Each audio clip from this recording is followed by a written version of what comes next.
Journal of Christopher Columbus, Thursday, October 18th, 1492. After it had cleared up, I went before the wind, approaching the island as near I could, and anchored when it was no longer light enough to keep under sail. But I did not go on shore, and made sail at dawn. Friday, October 19th, 1492. I weighed the anchors at daylight, sending the Caravel Pina on an east-southeast course, the Caravel Nina south-southeast, while I shaped a southeast course, giving orders that the 3 courses were to be steered until noon, and that then the 2 caravels should alter course so as to join company with me.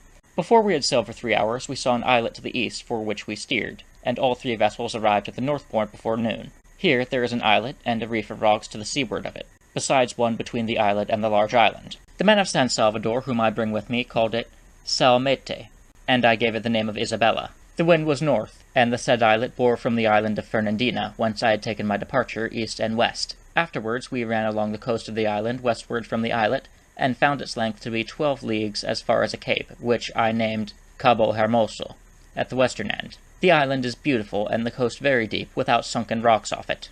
Outside the shore is rocky, but further in there is a sandy beach, and here I anchored on that Friday night until morning.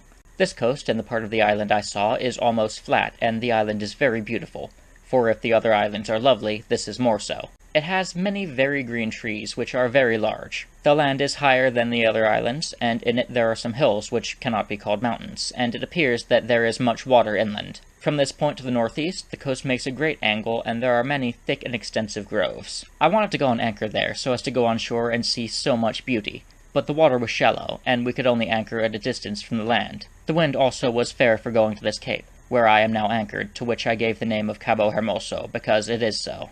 Thus it was that I do not anchor in that angle, but as I saw this cape so green and so beautiful, like all the other lands of these islands, I scarcely knew which to visit first, for I can never tire my eyes in looking at such lovely vegetation, so different from ours. I believe that there are many herbs and many trees that are worth much in Europe for dyes and medicines, but I do not know them, and this causes me great sorrow. Arriving at this cape, I found the smell of the trees and flowers so delicious that it seemed the pleasantest thing in the world. Tomorrow, before I leave this place, I shall go on shore to see what there is at this cape.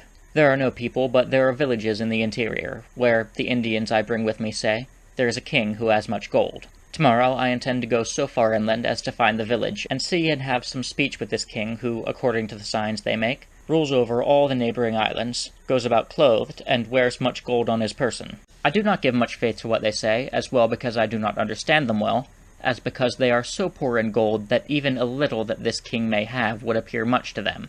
This cape, to which I have given the name Cabo Formoso, is, I believe, on an island separated from Samoeto, and there is another small islet between them. I did not try to examine them in detail because it could not be done in 50 years, for my desire is to see and discover as much as I can before returning to your Highness, our Lord willing, in April. It is true that in the event of finding places where there is gold or spices in quantity, I should stop until I had collected as much as I could. I therefore proceed in the hope of coming across such places.